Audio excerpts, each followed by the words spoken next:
Olá, meus queridos, bom dia. Um abraço a todos vocês inscritos no canal, meus queridos alunos do curso básico, médio, bacharel em teologia, hebraico, grego, modalidade presencial, à distância. Um grande abraço para todos vocês também.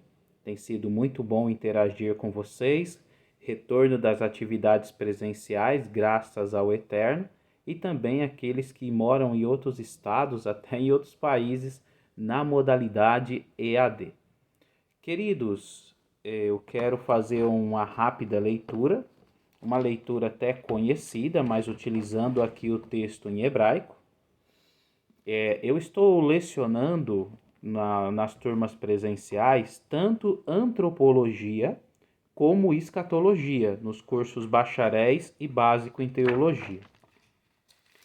E questiona-se muito a utilização do Gênesis como uma leitura histórica ou uma leitura, uma construção mítica, antropogônica e cosmogônica. O que seria isso?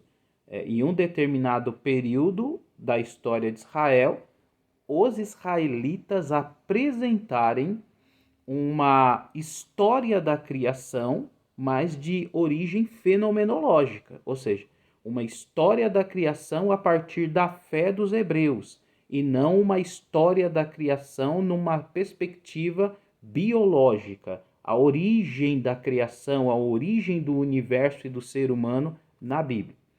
É um tema complexo, porque durante muitos anos, podemos até dizer, durante o cristianismo dos 4 primeiros séculos e o cristianismo medieval, não se questionava a literalidade histórica das narrativas do Gênesis.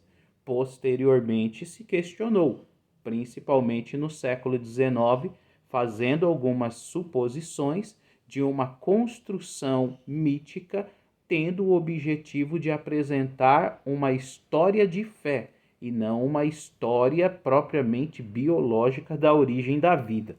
Mas vamos fazer uma leitura. Gênesis capítulo de número 1, verso 1. Em hebraico, o texto diz: Bereshit bara Elohim et hashamai ve'et haaretz. Mais uma vez. Bereshit bara Elohim et hashamai ve'et haaretz. Em princípio, criou Elohim os céus e a terra. Ve'haaretz haita tohu vavohu, ve'rosher al penei terron, verua Elohim merachefet al penei hamai. E a terra estava informe e vazia e escura sobre a face do terrom, sobre a face do abismo. E espírito de Elohim flutuava sobre a face da Hamaim, sobre a face das águas. Vaiomer Elohim Yehi Or, Vaihi Or. E disse Elohim, haja Or, luz, e houve luz. Esses 3 versículos, eles são trabalhados de formas totalmente distintas, né? Há até uma linha escatológica chamada de dispensacionalismo, que antes de apresentar as sete dispensações, ela trabalha propriamente uma teoria chamada de terra recriada. O que é a terra recriada? Seria a terra original, de Gênesis 1, onde se imagina uma espécie de terra que foi construída, que tinha vida animal, vegetal, os dinossauros viveram nessa época, e tenta-se fazer uma análise do texto de Isaías, capítulo 45, versículo 18, que diz que Deus não a criou vazia, mas para ser habitada. Então, tenta-se fazer uma análise dizendo: Deus criou uma terra perfeita, não vazia, com vida animal, vegetal, seres e etc. E aí, Gênesis 1, 2, né? Falando sobre essa terra que ficou caótica, entende-se nessa teoria do dispensacionalismo que alguma coisa aconteceu para essa terra ficar caótica. E são várias teorias embasadas nessa própria teoria escatológica. Alguns sugerem a própria queda dos meteoros, que no seu impacto levantou uma poeira e matou a vida animal e a vida vegetal, e assim iria surgir uma nova era geológica. Há alguns teólogos sistemáticos que tentam ir para uma análise diferente, uma análise demonológica, sugerindo que o que ocorreu foi a queda de Satanás que impactou a terra e levanta essa poeira e mata a vida animal e a vida vegetal.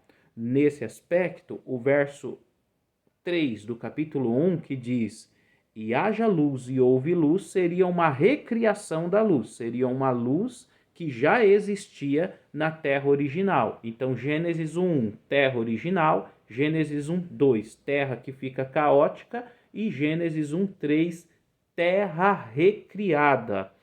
Depois disso, viria um processo de criação de 7 dias, e também teria várias teorias para se entender cada dia como 24 horas ou cada dia como era geológica, sugerindo o texto bíblico que diz que um dia para Deus é como 1000 anos e 1000 anos como um dia. Então, alguns fazem então distinção entre, por exemplo, o quinto dia, que é a criação dos animais, o sexto dia, que é a criação dos homens. Alguns tentam colocar os dinossauros na quinta era geológica e a criação dos homens na sexta era geológica. É tudo interessante porque essas linhas interpretativas fazem uma leitura historicista do Gênesis, ou seja, essas linhas interpretativas partem do pressuposto que o Gênesis é uma história da criação do cosmo e do ser humano e não uma narrativa mítica ou ficcional, né?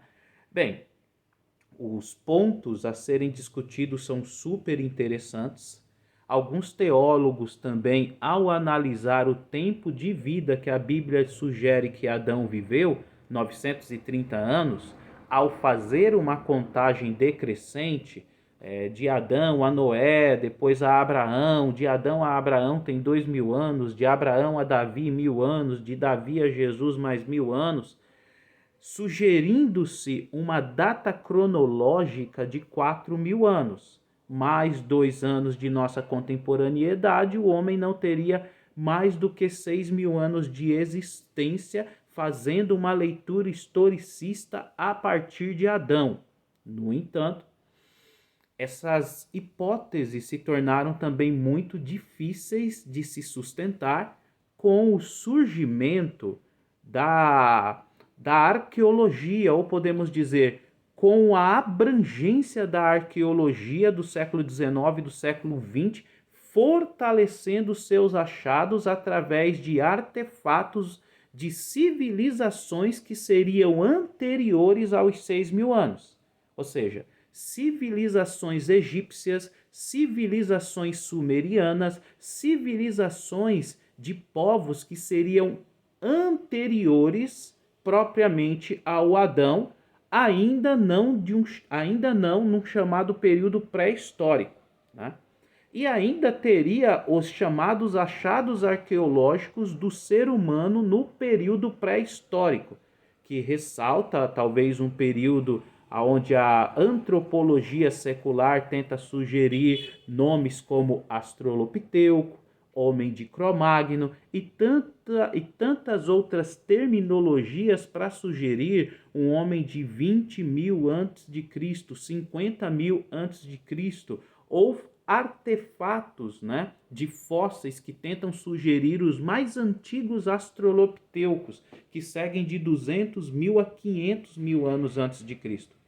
Então, tudo isso, queridos, é muito interessante e nós abrimos tudo isso no nosso curso de teologia, com muita ênfase, trazendo várias linhas teológicas, acadêmicas, científicas, apresentando as várias linhas e levando os nossos alunos a terem o conhecimento de várias linhas, né? O criacionismo bíblico, o evolucionismo, evolucionista criacionista, existem várias linhas hermenêuticas teológicas que tentam trabalhar todas essas questões.